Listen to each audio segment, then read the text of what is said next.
This is IA Forward, your playbook for success as an independent insurance agent. Now, here to help you knock it out of the ballpark are your hosts, Shane Tatum, Mike Basil, and Tonya Lead.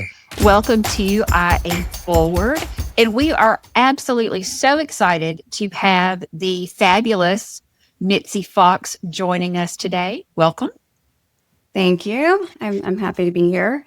It's so much fun that we get to have not Robbie or Mike on the call. I mean, it's this is going to be great. You know, two women ganging up on me. It's fun. It's good.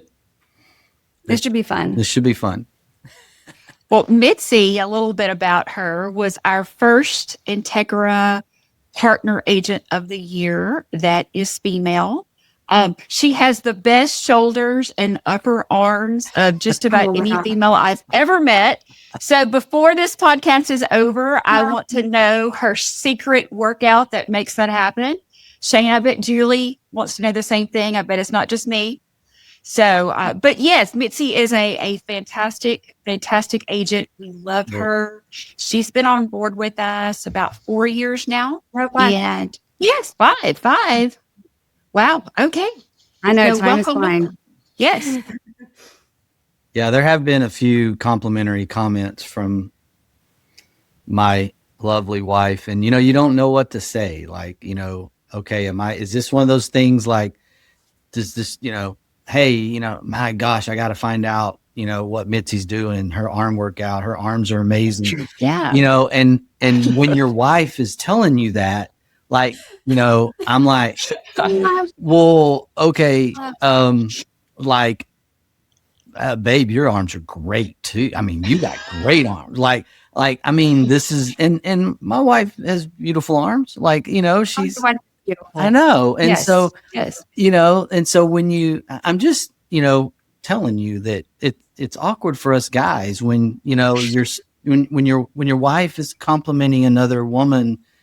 And it's like, oh yeah, I didn't notice. Oh yeah, that's great, excellent. What do you think? I'll tell you. My husband's response was, "She really does, and she works out and Daniel's like, that's not casual. That's like an everyday." Daniel goes into there's intention here. Explanation, oh, right? God. Well, I'm very flattered, but Julie did approach me at the conference, and she's like, Mitzi, and she came up to me so serious, and I thought, oh my gosh, what is she about to tell me? And she didn't have anything to tell me. She wanted to know, so I shared with her. Yeah. I mean, it's just a simple. I mean, it's not simple, but 30 minutes a day, and Caroline Gervin, so she's on YouTube and she has her own app, but it's just dumbbells. Consistency, right? Like that's consistency, right? That's pretty much everything is if you're doing something consistent, right? So that is true. Which is most of the world's problem is we can't do it consistently. So yeah, me included. So I'm part of that. Right. So today's topic actually came from Mitzi, and we're going to be discussing this mental transition and also physical transition within our agencies as we come out of, day 10,987 of the hard market. And as it begins to soften, since we were in the hardest market of any of our lifetimes, what does that feel like? How do we make this transition?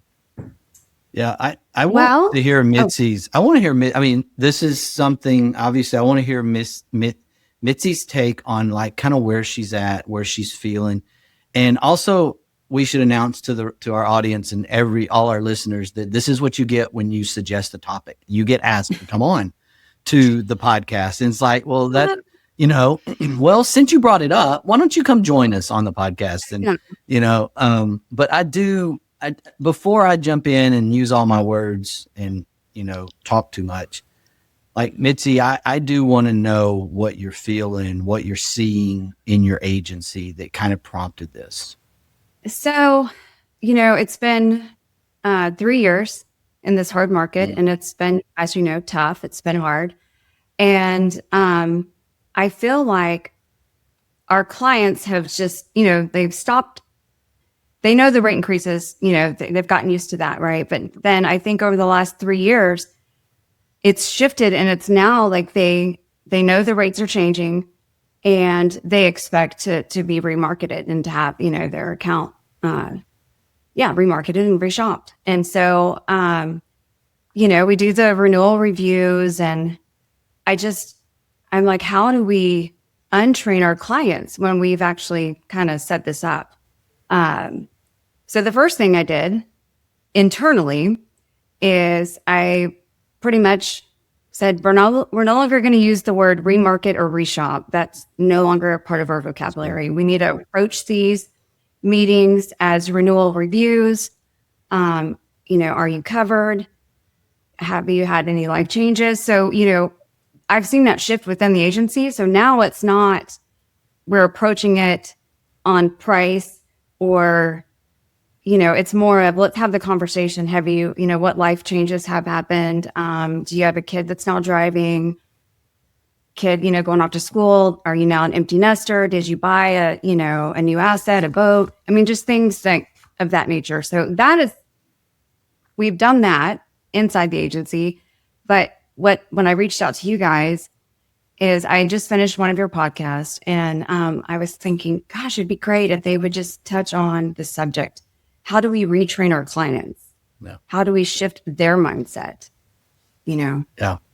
Well, number one, I think you've nailed it in the sense that it's an unfortunate byproduct that because there was so much market disruption that you had to do what you had to do to retain clients, which created this expectation, right? You were going one direction, the market shifted, you had to respond. You responded really, really well.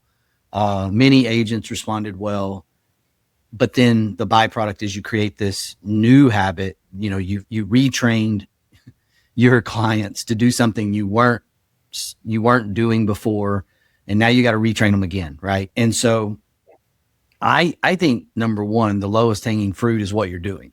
Unfortunately, there's not a perfect number one. I think you are already doing number one. I think you're already doing the best thing because you are changing the terminology. You're changing, the verbiage, and this is about reviewing your risk. This is about reviewing your situation.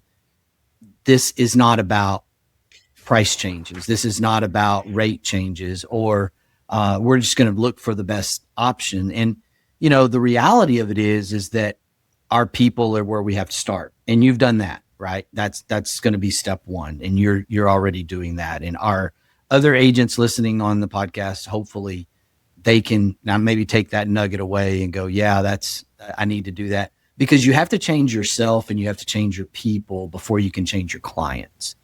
That's and right. I know that doing this is very difficult because we get into these habits, and we get into this, well, it's time to remarket you, right? And now all of a sudden, if it goes up $20, the expectation is, well, if I can save $20, I can save $20, remarket me, but you can't afford to do that as an agency owner. Your people can't afford to do that.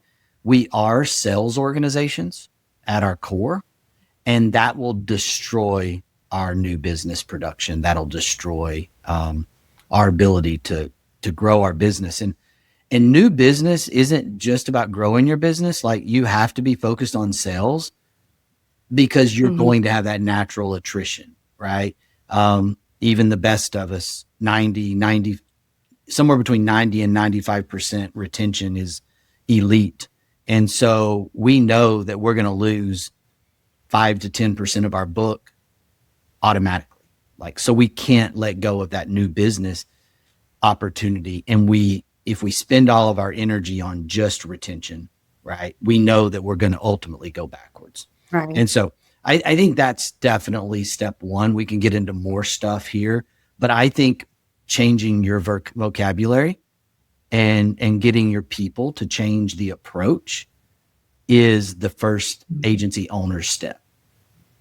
Yeah, I agree. Something we started doing I guess, right in the beginning of this hard market, I realized, we needed to be proactive instead of reactive. And so with that, you have your renewal approach, 60, 45 days prior. But I took it a step further and I was like, okay, I need to give them a market update 90 days prior to renewal.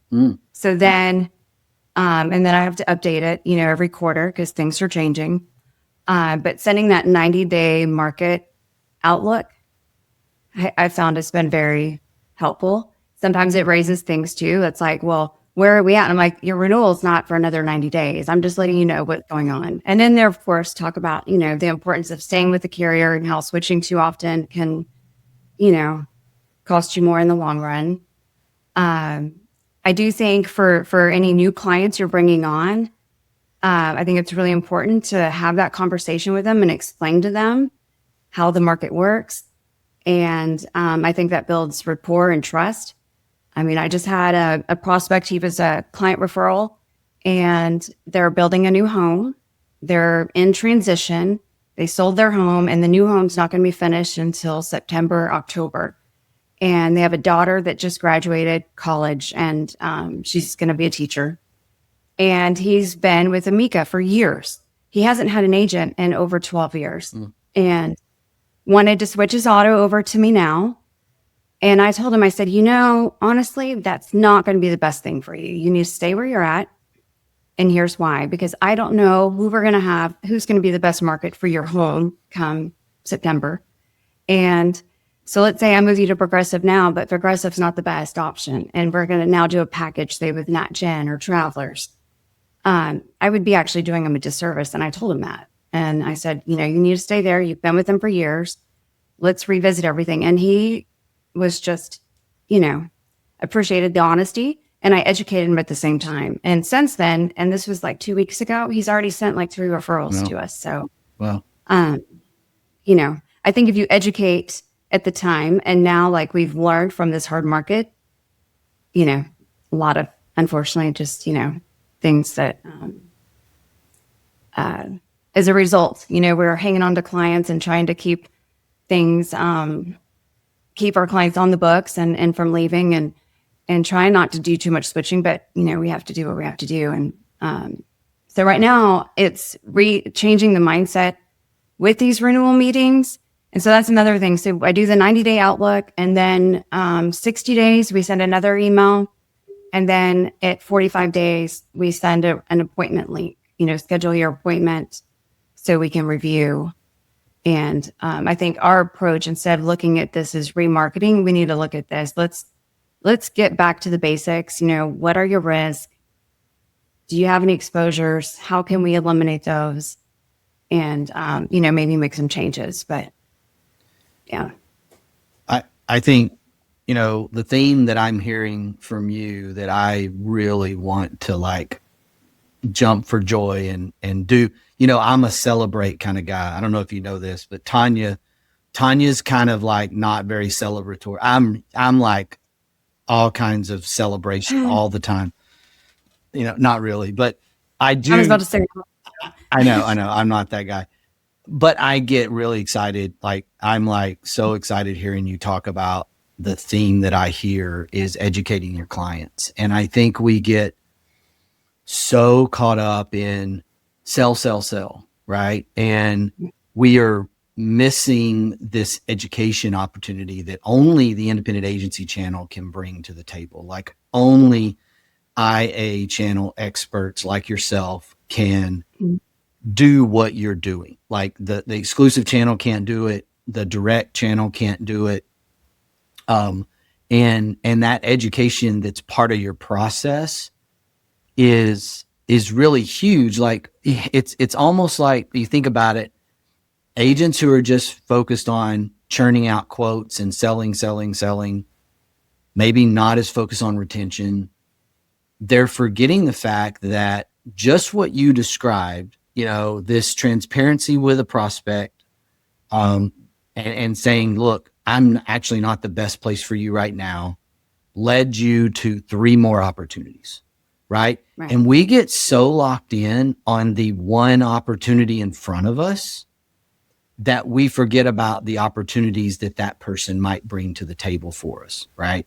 And I was having this conversation with another guy, a non-agency, non-insurance guy, and he was actually asking me the question, like, how does a customer find a good independent agency? And it really kind of frustrated me because I couldn't really give them a great answer. Like, of course I wanted to say, hey, find an agent that is an Integra partner, right? But we're not 50 states, all over the place, and so that's one thing I wanted to say. But what you're doing, what you did in that example with that prospect is what makes the difference in our channel. And it is actually how you change the conversation. It's actually how you elevate yourself above price. And it changes that entire approach because now you're educating, right? And so I think that is tremendous. Do you onboard? Do you have like a formal onboarding of new clients, or is that more of just, the communication through into the renewal? So we do have an onboarding automation, and but I'm about to overhaul. I've just redone the whole thing. I just haven't done haven't launched it yet. Doing final tweaks on that, but I think there's some improvements we can do there. But yes, on the onboarding, actually I have it sitting right over there, including some, different pieces and like what to do, what not to do. We take our approach as like we're a boutique agency. We're not trying to write everything under the sun, but we want to be your full-time agent, not your part-time agent. Amen. Yeah. But you said you were talking about education, and I think education is so important because I feel like education is retention. Educating your clients, they're just going off of, and I feel like the carriers, I want to put some blame on them, with the advertising and all the commercials, and it's on price. Exactly. Right. And, so they're not helping us with that, but I think it's just having those conversations and educating them. Insurance is not the way it used to be, 20 years ago. It's even 30 years. I mean, it's every 10 years, I feel like it's shifted and shifted. You've got to look at insurance as more of a financial catastrophe to protect you from the unknown, right? And not like a maintenance policy, right? So, so I think education is important on retention and on the onboarding process too. So I think building that rapport helps. It will builds trust, and then trust and loyalty go hand in hand. So, yeah. Mitzi, I love the way you were shifting away from this mindset of damage control. And I feel as though so many people have spent the last 4 years in an insurance, like kind of an insurance hostage negotiator, right? And we were in this mindset of apology and being almost defensive, right? Trying to protect our books, trying to protect our business. And the fact that you have shifted back to that relationship, and knowing you've never shifted away from relationship management, right? That's where you stay. But we're shifting as a whole back to this idea of relationship management. And only in looking at things from a more strategic review, coverage opportunities, look at things rather than a protection mode. Mm-hmm. absolutely. When there is that reality that some of those clients will not be able to be retrained, right? And That's true. Because they've shifted, right? But I have to believe that some significant percentage of your clientele are going to listen and shift back with you because that relationship and education has been so consistent and strong. I don't think we can enter this new year, this new softening market trend with this idea that we're not going to lose any of those people that we retained during the difficult years. And that's going to frustrate agents, I think, because you spent so much energy retaining them, and now they don't want to move back with you. They want to keep doing what they've been doing. I don't think that's a profitable thing for you, though, right? I mean, it just isn't. But there's some situations, and there's also some frustrations too with the marketplace, I will say. And we're going to the softer market, so as that happens, you've got carriers that are wanting to get back in the game. Yep. So they're doing some aggressive, rate decreases and rate changes. Yep. But we know how this works. They're taking that rate now. Is it going to sustain? Is it going to stay there? We don't know. I'm worried, if you move somebody this year and then next year they realize they took on more than they should have. And so now they're going to, reel it back. You've just basically moved one from Peter to Paul, and now you're back in the same boat. So I'm a little tepid with that. But at the end of the day, you've got, you don't want to lose your client. And so can we say carrier names, or should we not? Yeah. I mean, that's fine. We can always. This is a push I'm running into a few times. I probably have a dozen of them, and it's really frustrating. So, Progressive, on their auto, very aggressive, great rates. And then we have all used travelers. So we have a package account, and they've got youthful drivers, what have you, and their renewal premium came in and it's up or whatnot. And here's a real situation: $13,000 renewal. Progressive, $7,000. We're talking a savings of $6,000. We don't write that. We don't present that. And we lose them because they went and got Progressive a quote from somebody else. Yeah. We have to move them. Yeah. But it's a double whammy, because now when you move the auto, you lose 5 points commission on the home. Yep. You take a hit there, and you've just reduced the auto premium, but you want to do what's best for your client. And so that's frustrating. Yeah. Because if you don't, you risk losing the client, and then you do, but now you've just taken a hit on, the profitability side. So. That's right. Mm-hmm. Yeah. And I think those are the things that, when you're going through a hard market and you're dealing with the frustrations of that hard market, the client running at you constantly, trying to play as hostage negotiator, as Tonya said, which I think is a really great term and thought to think about, right? Is that worse than being presented with a softening market where carriers are now making money, cutting rate? Because in the insurance industry, especially in the personal lines area, but as well as commercial, the only way to really grow at the carrier level, if the market is not growing, at a fast enough pace, which in most states it's not, right? There's some states growing faster than others, but in a lot of states there's shrinkage, there's all kinds of things going on.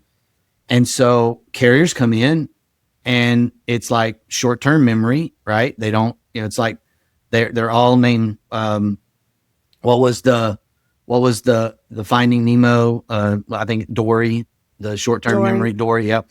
And so, you have this situation where the carriers have forgotten at time. They have this short-term memory and they forget what was happening a couple of years ago because now they see the profitability metrics, they see things happening. And this has been the cycle, right? For ages, this has been the cycle. And that's why, you kind of ask the question after you go through a couple of these cycles, like, do I really love the soft market over the hard market, or is the hard market actually better? Like where is it, right? Because they both have their problems.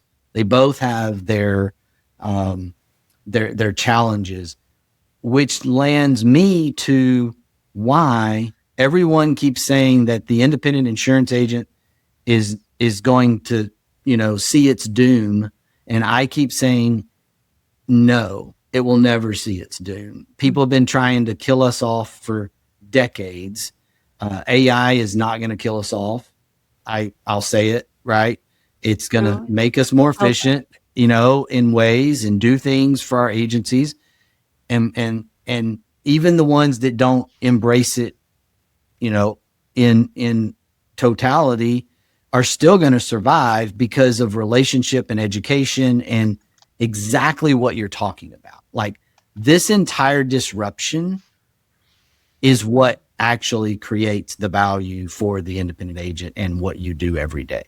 And it's a real problem. Like, agents need to hear they're not alone, because what you described in that scenario where a carrier's deciding in that zip code or that area, they're going to buy some market share. They do some rate decreases. Well, of course the regulators are going to approve those rate decreases, right? Here we go, right? We're just going to be on this sort of race to the bottom in a way, which is why we can't forget about the new business cycle, right? We can't just be, yes, we got to focus on retention and have retention, but we got to also have some equal movement of new business focus as well. Right. Hedge that. Yeah, absolutely. Yeah. When we entered this hard market, I did some research because this was the first time I'd really heard that idea, right? I've been with Integra for 9 years, and that was the first hard market that we had. And it was so interesting doing that research, because agents had the same problems in a really soft market that they were having in a really hard market, but just in a different way. And Shane's phrase of the year is embrace the chaos, right? Embracing chaos. And a hard market and a soft market are just the same chaos in different clothing, right? Mm-hmm. No, they are. Yeah. They are. It is. I mean, I think this is a better situation to be in. Absolutely better than what we were in. But it's, like the tide has changed. And so you've got to adjust, what do you call those? Your oars on the boat? Yeah, your oars. Your sails, adjust your sails. Got to adjust. Yeah. And so that's kind of where we're at. And, and navigating through this and being mindful. And I do take something that Jeff Browns from the conference last year. Yep. Something he said, and I think this even still rings true today, when he purchased his insurance, his independent agent said, okay, here's the rates. And he said, wow, that's a lot. He said, well, you think this is a lot? Here's what the competition. And he showed him those rates. Mm-hmm. He said, so you think this is good, or you think it's high, but let me show you where everybody else is at. And so what does that tell you? And he was like, what? And he said, well, next year, this rate that it's going to go up because this is where everybody else is at. And, we're still seeing that on the home side. And so I do take that and, run it through the rater. And so your premium's here, and, here's where everybody else is at. So, you need to stay put, but let's get into the coverage and things. So, that helps. Yeah. I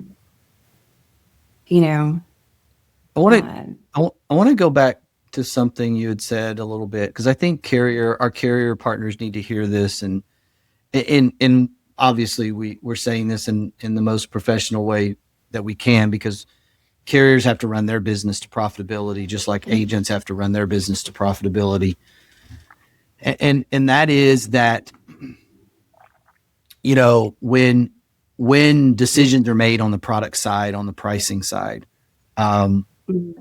it can back agents into a little bit of a corner, right? Like, just because a market mover decides to go after and buy market share doesn't necessarily make it just the agent's responsibility to retain a price that's double the market, right? I mean, we talked to our carrier partners about this at Integra, and we have carrier relations team that meets with carriers constantly, gives them feedback, talks to them about what we're seeing across the spectrum of the network, and really data mining around like a network environment like we have is going to continue to become more and more important to help our agents, our partner agents, not get backed into the corner as,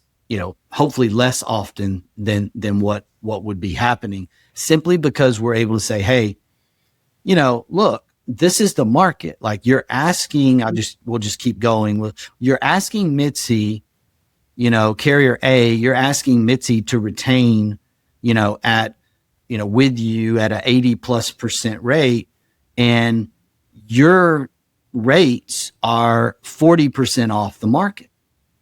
Like, yep. How is she going to do that? Now, she can handle 5 to 10%, but she can't handle 40, right? She can't handle 50%, rate differences between the marketplace. Because we're only looking at the spectrum of independent agent carriers. We're not saying in this same discussion what the captive side is deciding to do, because that's all they can do, right? Yeah. The only thing they can do is drop rate. So things that I think that would help the independent channel, if carriers would take this, would be as far as package discounts, increasing the percentage of discount for having, the home, the auto, the umbrella, personal articles. That's helpful. And then, they want us to use telematics on a renewal side, but if there's no discount up front on that renewal term, it makes it harder to sell. Sure. You're going to have to do this for a whole year before you're going to reap any benefit. As to where if it's a new client, they get a discount for participating from day one. Yeah. And, they're saying, we'll offer that on the renewal, but there's no upfront discount on the renewal for signing up for it. I think that's so. If they would include that would help. It would help on the renewal side. I just want to talk about telematics for a minute.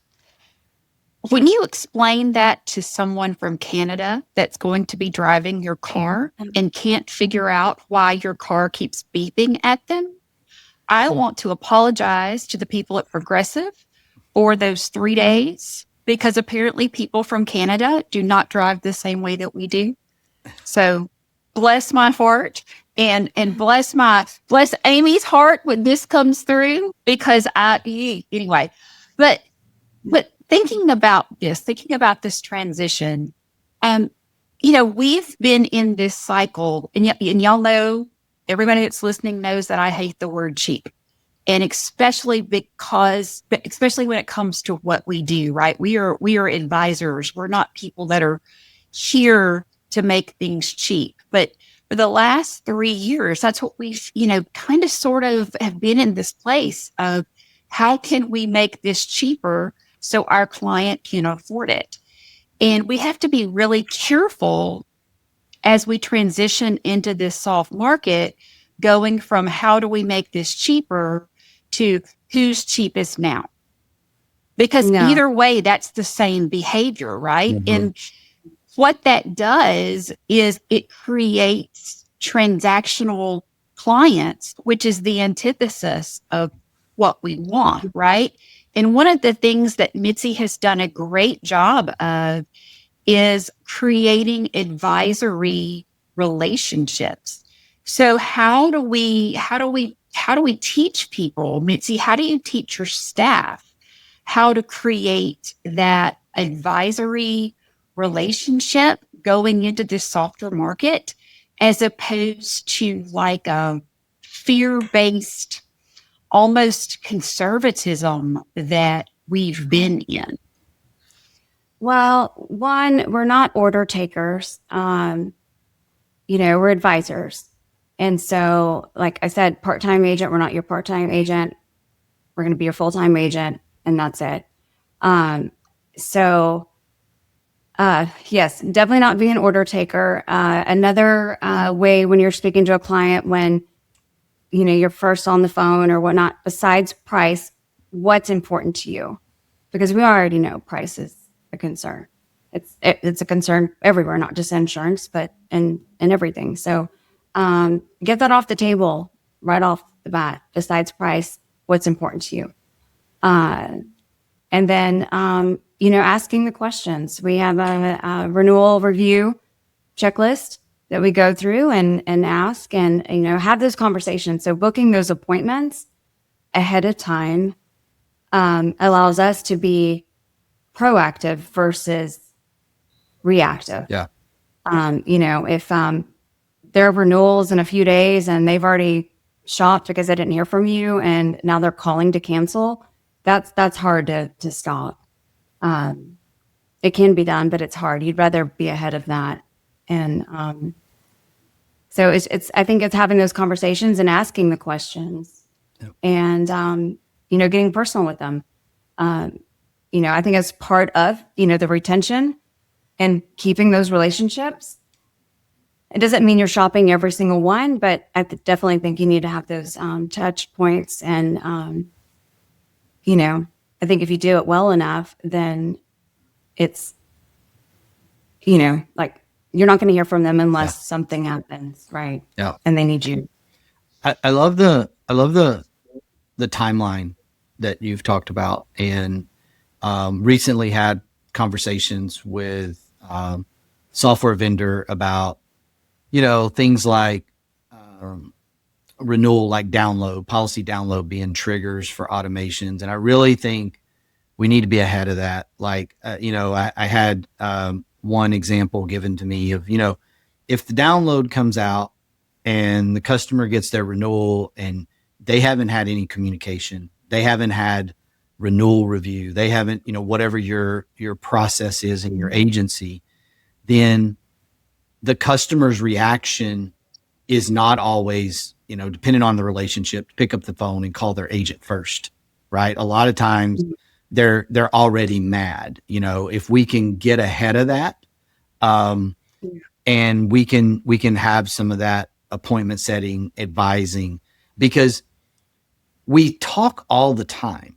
And I hear agents say this, and I know this has been sort of this chasm or gap that is being created between the churning, order taking crowd, the high quote volume crowd, and the advisor risk manager crowd. Like, those two things are separating more and more. And I love it, because I'm going to fall in that risk manager advisor crowd where you are, Mitzi.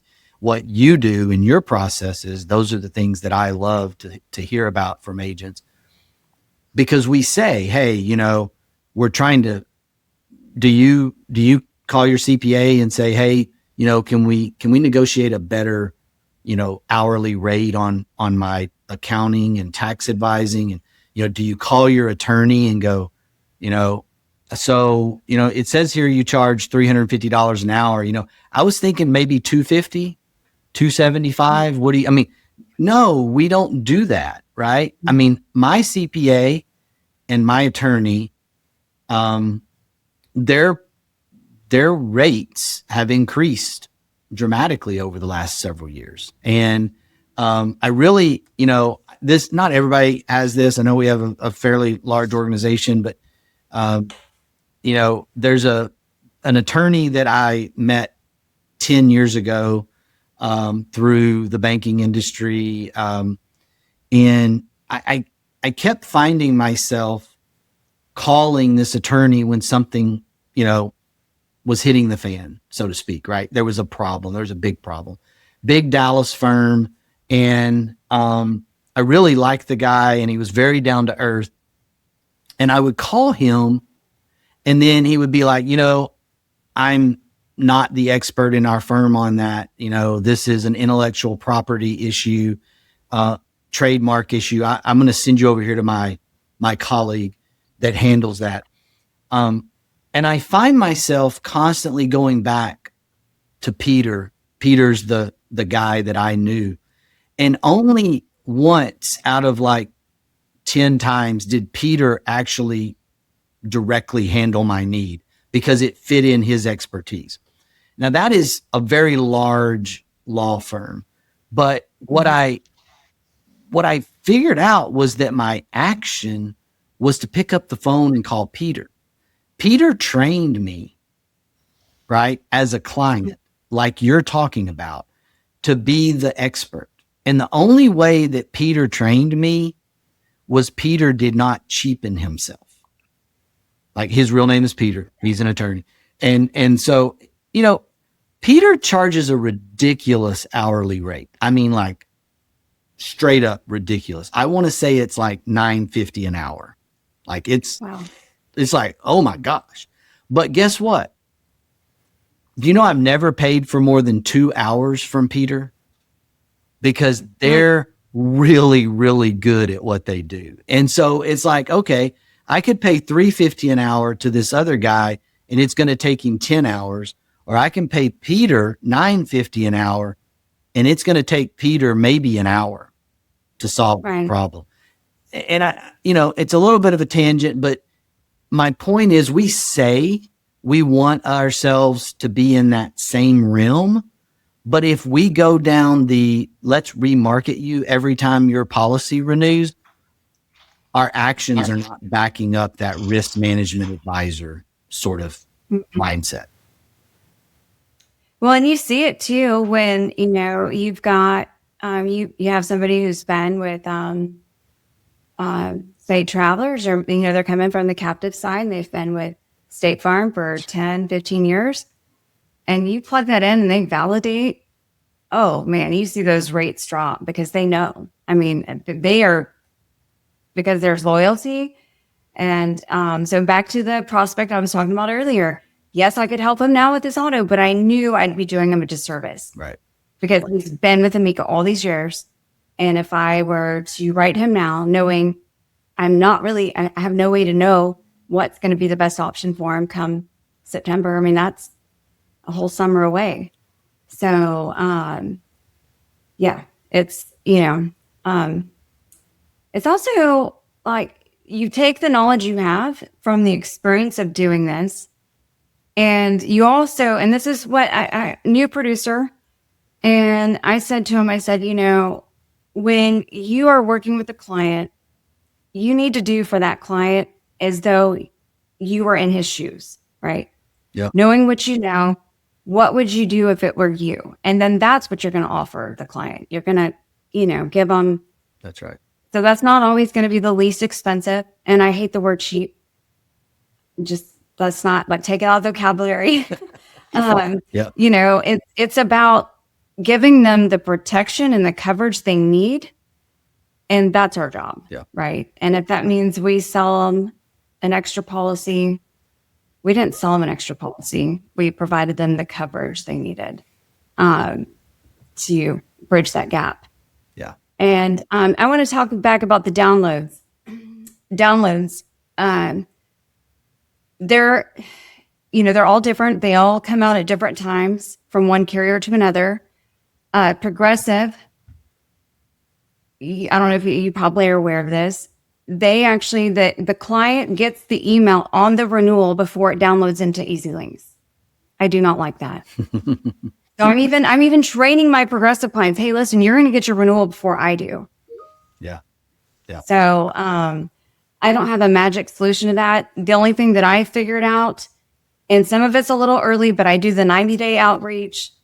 60 days, and 45 days. Yeah.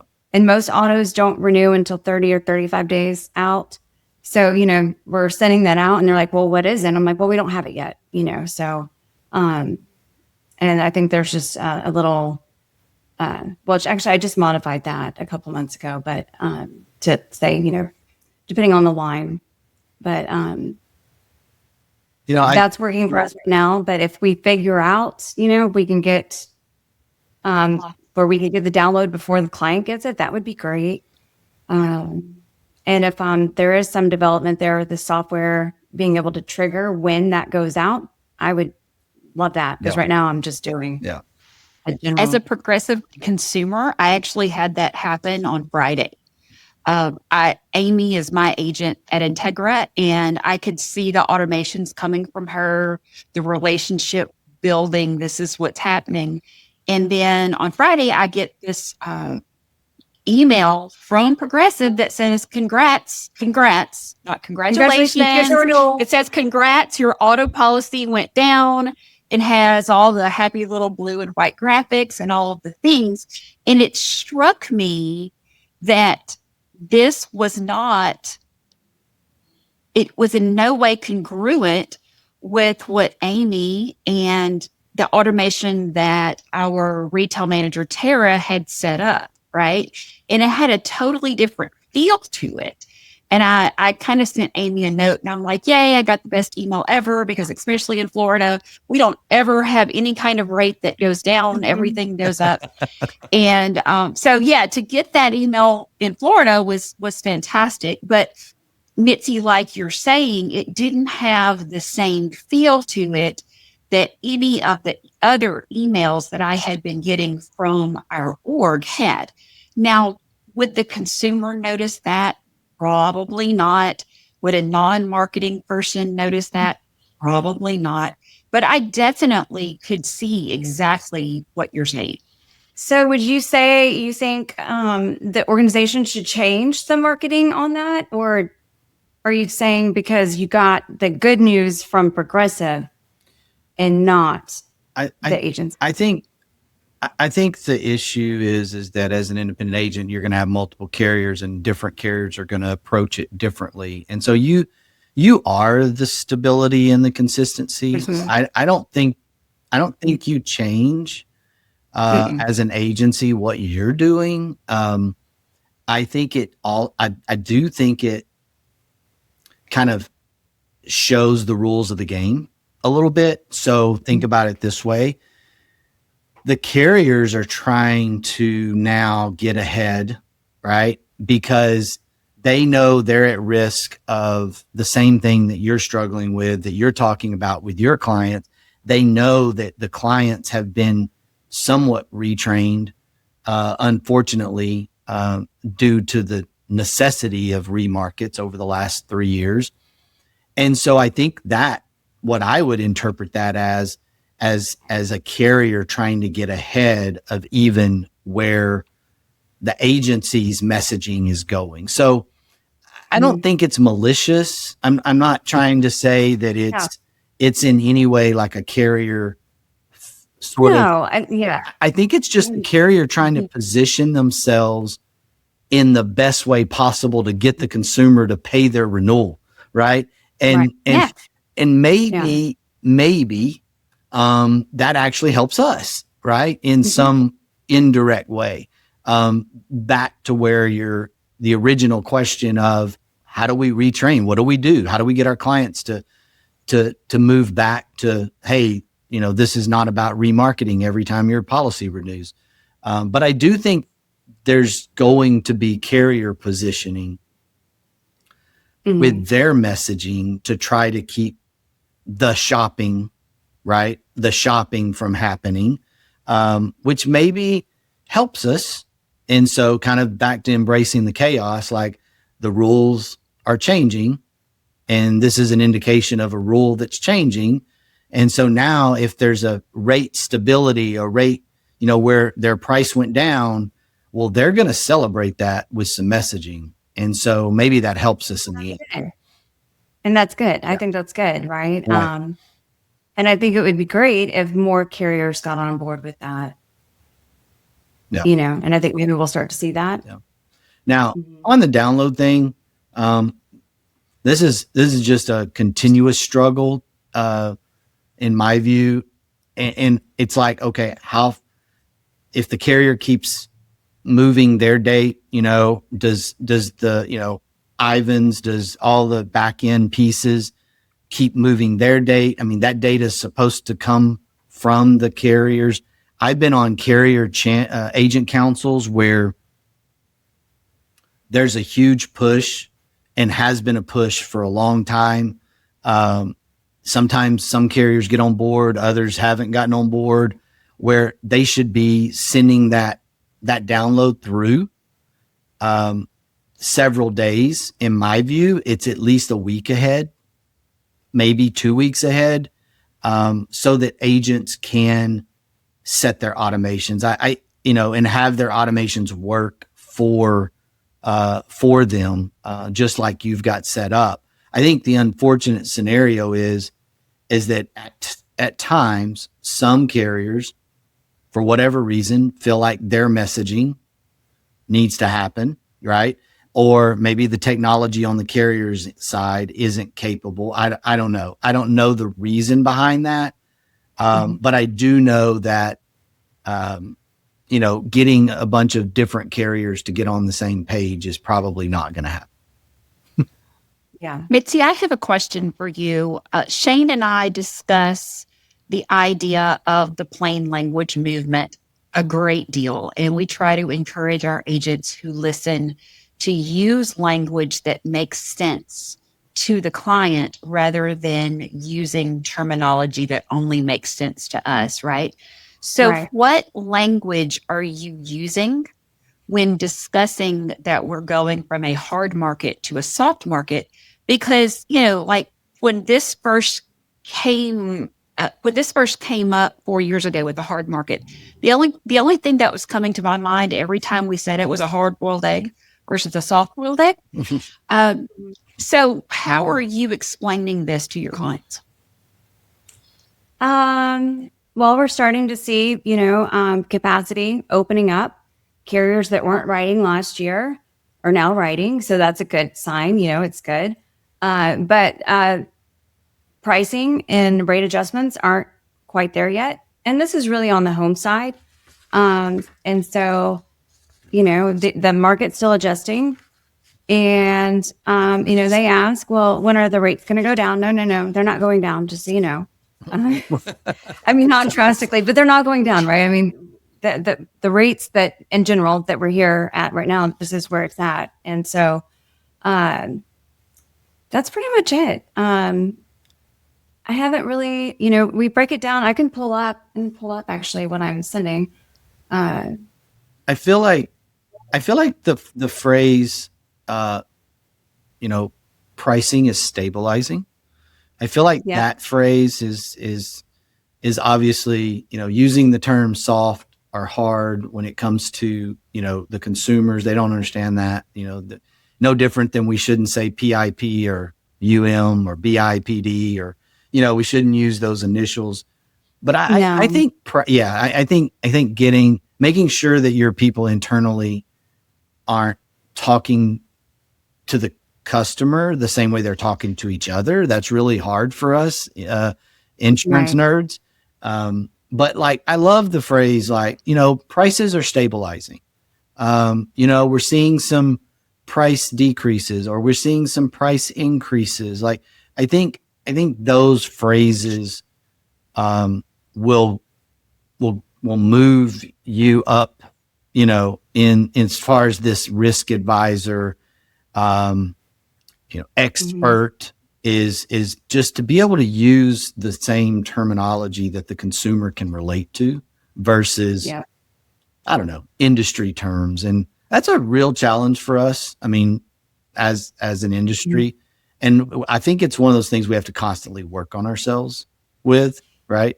And be aware of. And I even have to catch myself continuously just not using those terms. And I tend to use those terms because my audience is basically a group of agents now, right? And so, that's a little different for me, but I got to watch myself, because then people hear me say soft market, hard market, and then they start talking about it the same way. And so I think, to Tonya's point, plain language, pricing stability is a good phrase. Yeah, definitely. And I think just, explaining like roofs. I mean, that was really the big problem. I mean, that was a huge problem here in Texas. And that's why we're seeing things stabilize, because they finally have gotten a correction there, right? With the wind deductibles, the roof schedules, and those things. And so, I had this conversation with a client, and he said, I don't even know why I'm paying for all this insurance, because, when I need the roof, it's not covered. And he paid out of pocket for his roof, just had it replaced. And I said, well, we got him at a 3% deductible. And I said, that was a problem here in Texas. So I said, you're basically self-insuring. When you got a 3% wind and hail deductible, you're self-insuring. Sure. But, what if lightning struck and your house burnt down? And you got a $900,000 house? You're not going to self-insure. I mean, you shouldn't self-insure for that. So I think just explaining things.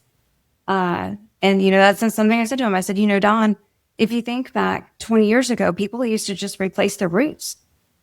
When they got old, they would just replace them. Now, what do you hear people say? The consumer, oh, we're going to wait for the next hailstorm. Yeah. Yeah. And then we'll get it replaced. Yeah. So like, even, just the client's mindset has changed. Right. And so I think just, the deductible changes, I know they're high, but I think it needed to happen. Yeah. So I will say, and with replacing the roof, making that update to your home, the carriers that have aggressive, pricing on that, that's very helpful. I mean, sometimes it can justify the cost of replacing the roof. Sure. Sure. It's a huge rating factor, at least with most of our carriers, right? Yeah. So, yeah. Yeah. So, Mitzi, tell us a little bit about you. Why did you join the insurance business? What about this do you love? Oh my gosh. Okay. I think nobody's story is ever, I grew up and I wanted to be an insurance agent, right? I think we all fell into this somehow, some way. So do you want me to tell the story of how I got into insurance? Yeah, absolutely. Okay. So in college, I was waited tables, bartending waiting tables at TGI Fridays. So if you ever seen the movie Office, you have flair. Yeah. 15. Were you the queen of flair, Mitzi? I was. I had battery pack lights on my suspenders. You know it. I had everything. So it was a great job at that time. And there on the weekends, one of the fellow waiters, he was a State Farm adjuster. Not that I'm giving anything to State Farm, but he was an adjuster. And we worked together for 2 years. I left, and I was now a recruiter for a firm downtown in Houston. And my oldest son was a baby, like I think he was 9 months old. And I'm making this commute from the Woodlands to downtown Houston. Mm-hmm.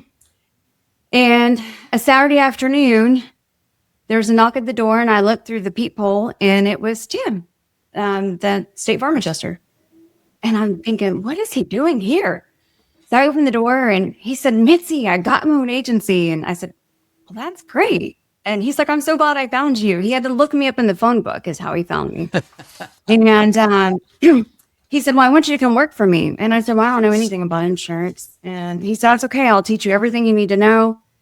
And he said, there's a catch, though. My expenses are only covered for 12 months. And so there's a chance I may not be able to keep you on after 12 months, but I'll know by month 9 or 10. And so it was a leap of faith, but I decided to do it because I trusted him. I knew his work ethic, working together in the restaurant business. Yep. And so I went to work for him, and then he couldn't afford to keep me. So he plugged me in with another scratch agent, startup agent, and I went to work for her. I was there a year and a half, and I said to myself, I hate insurance. This is horrible. I want to get out. I did. And before I did, I decided, okay, let me go to the independent side for 6 months. And if I still feel the same way, then I'm out. Well, I only found at the time 3 independent agencies on the Woodlands. So I faxed all 3 of them my resume. There was, this was back in the day of fax and rate books and things like that. And so I did that, and I loved it because we had choice. Nothing against, the captive market, but it was really depressing. Somebody comes in, they're upset about their rates, and that's the only product you have. You have nothing. You have no other option. And so, yeah, and been in it ever since. Yeah. That's a great And wasn't story. there a second question? That's a great story, actually. I love hearing stories about how people get into the business and get into the channel. So. Well, let me tell you, they've got a school that they send you to, and it's like drink the Kool-Aid school. Sure. And you come out of there thinking, we're the only ones that will be here when the big storm hits, Right. Right. Yeah. But, yeah. So that's awesome. That's the background. And then you made another leap of faith 5 years ago. I did. Yeah. Why don't you talk about that for a second? I think that's another great story. So yes. So I'm on the independent side, and agency owner, and we've got partners, and 2 of the partners decide, they're going to retire and they're out, and, wish them all the best. It's all great. But that would leave me and one of the other owners now as a 50-50 ownership. And, what happens when you go to make a decision and you don't agree on something? Yep. Nothing happens, right? So losing those 2 partners, they were kind of like the balance to the seesaw, if you will. Yep. And so with that in mind, we're like, well, how do we split apart? What do we do? And this is, just before the hard market unfolded. About a year or so, year and a half before it started. And so, of course, I'm reaching out to all of my carrier reps. Hey, do you know of anybody? And I had never heard of Integra. Never. I don't know. Maybe I was just under my rock doing my own thing. Never heard of it.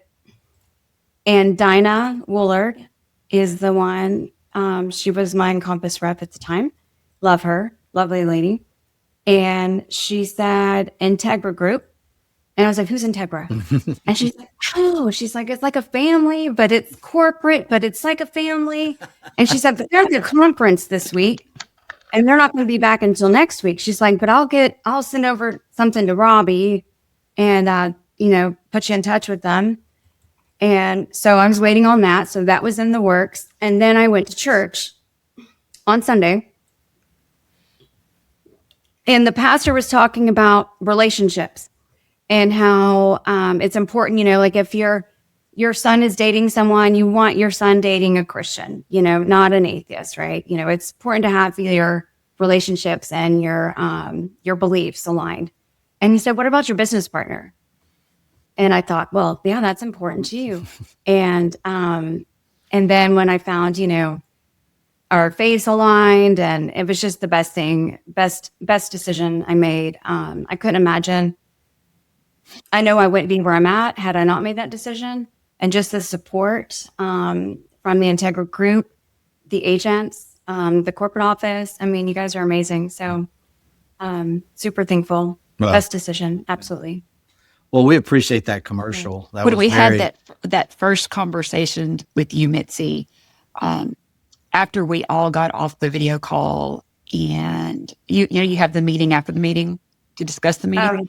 And I was like, oh my gosh, I love her. She's amazing. Like, she is my people. And you bring such a vibrant energy to your agency. And I really love that. And Mitzi knows too, I love that she's created this environment in her office of things she loves and things that inspire her goals. And she's really created something special for her and her team members there. And sometimes as agency owners, I think we forget that. We have our office and it's where we go and we do our work. But when you take the time to create an environment that reminds you of your why and remind you of where you are now and where you want to be, it creates an environment of excellence that is so incredibly important to inspire yourself and to inspire the people around you. Yep. I agree. I think everything you do, you should always give it your best, 100%.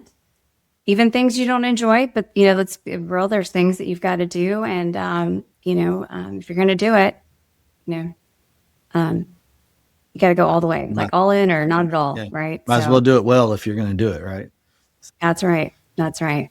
Yes. And that's one of the things I do love about being in the independent agency is, we're helping people every day. And, that's rewarding. And, I can sleep at night knowing that, my clients have the coverage they need. Something happens, there's not going to be any surprises there. Right. So, that's important too. If you look at it, it's all perspective, right? And how you look at things. And so, insurance is one of those unnecessary things that we need, and not all insurance is the same. And so I feel like that's like our job is to be that person to advocate for the client, to find the coverage. And, again, it goes back to education, right? Yep. So, knowing what you've got. I love to think about what the independent agency channel does is we provide grown-up insurance. Like not that we're not for the young person, but, it's like people call direct channel, people go, where the big brand advertising might be. And, they get a policy, but like when stuff gets really complicated or when their world starts to get a little more to it, like you say, during your reviews, during what's happening, do you have a teenager now driving? Did you build a pool? Did you buy a boat? Whatever. Very difficult to source all that. And things get very, very complicated unless you have an independent agent on your side. And I don't think we promote that enough. And I think that's, why we have to continue to fight the fight and do the things that we do. And so you're really good at what you do, Mitzi. And we're excited to have you as a partner. Thank you. Mitzi, Shane and I are voracious readers. So tell us what you're reading right now. Right now, I am reading Built to Last. Great book. Very good book. So it's been years. And actually, I just reread From Good to Great and now on the Built to Last. And actually, I think it's like the other way. No. And one's like the sequel, right? Anyway, that's what I'm reading. That's right. Just take some nuggets away. Like, if you can take a little nugget and apply that. Just like with the conference, you get a nugget or two.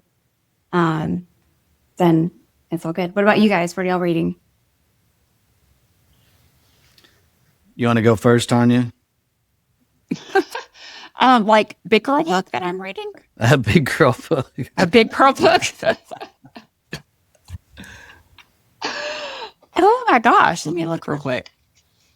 So I'm reading. Oh my gosh, I forgot the name of it. I'm trying to read a non-business book right now, and it is torture. Because I guess I just read business books all the time, and that's all I seem to read.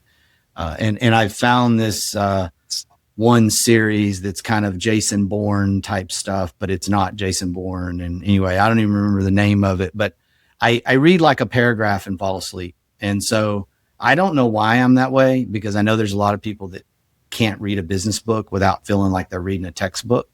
But I read a business book like A Good to Great or Built to Last, like it's exciting. Like it's an exciting novel. Like I have this real big weirdness, I guess, about me, but I can't even remember the name of this thing that I'm reading, but it's okay. Put you to sleep book. It is, but I'm doing it for Julie. You know, she worries about me and my brain always, you know, thinking about business and thinking about things. And so I do it for her, right? I'm like, I'll promise you I'll read some type of non-business book while I'm reading the 3 or 4 business books that I'm reading at the same time. So I've just finished 2 or 3 non-business books. Like Shane, sometimes I try to go beyond the business books. And I just read my 50th book of the year. I finished that last night, so that was exciting. So this morning I was kind of flipping through, okay, what do I want to read next? And I think I'm going to read Never Split the Difference, Negotiating as If Your Life Depended on It by Chris Voss. I for some reason have never read that. So I think that's going to be my next big girl book. Yep. Nice. Yep. It's a good one. I think it was about 2 years ago. I haven't read that. Read it a couple of years ago. I actually listened to it on audio book, and I did remember that in some I've been traveling a lot over the last couple of months, and I have reread for like the 15th time The Tipping Point by Malcolm Gladwell. I don't know why I keep going back to that book, but I always go back to The Tipping Point for some reason. So I can always tell when you've been reading The Tipping Point because those points start coming out in what you're saying. And I'm like, oh, he's reread that recently. Yeah. So the people that know me well, I always know when that one is. The people that know me well can almost tell what book I'm reading before I can. Right. So. Mm-hmm. And really, the other reason I haven't had a really good big girl book on my mind lately is that Shane hasn't told me to read anything because he's been on this fiction kick and he never suggests fiction books to me. So I'm trying to lay low, but I'm probably about to get going again. So, Mitzi, thank you so. Go ahead. I'm sorry. I was just going to say, have either of you read "Buy Back Your Time" by Dan Martell? I just finished that one. I have not. O Pilgrim suggested that book to me, and I have not jumped into that yet. But it's really good. I've heard it's very good. Yeah. I did the Audible, and then I bought the book, and then read the hardback, and got the workbook. It's really good. Cool. Great. Really put that on my list for sure. Yes, absolutely. Well, Mitzi, thank you so much for joining us today. You have given us so much valuable information and so much to think about. And I always love being in your space. You know that. And thank you for sharing with all of our listeners. Yeah. I hope we gave you some information. I think you gave way more than you probably got out of this podcast, but hopefully you got a little something out of it, because I did. I think what you shared is extremely valuable to agents out there. And so thank you for sharing what you're doing. I think you're doing a lot of really good things. And sometimes you just need to know that what you're doing is good, right? You just need to, am I doing what I'm supposed to be doing? And I can tell you what I'm hearing from you, you're doing really good stuff. So. Well, thank you. So Mitzi, I'd love for you to leave us today with your favorite quote. Oh, so thinking about this subject matter, coming in, I picked a quote based off of that, and it's by Henry Ford. So if you always do what you've always done, you'll always get what you've always got. So that's awesome. I got to change. Yeah, that's awesome. Well, attitude's a choice, so make a great one. Bye, y'all. All right. Bye. At the Integra Partner Network, we understand that carrier access is the key to your agency's success. That's why Integra offers direct access to top-rated personal and commercial carriers, ensuring your agency thrives in today's challenging market. And with our comprehensive resources, profit sharing and bonus opportunities, technology and peer support, all while you retain 100% of your book with no penalties to exit. Integra is ready to empower you and your agency to find sustained growth. Find your way to Integra. Visit IntegraPartnerNetwork.com today. That's IntegraPartnerNetwork.com.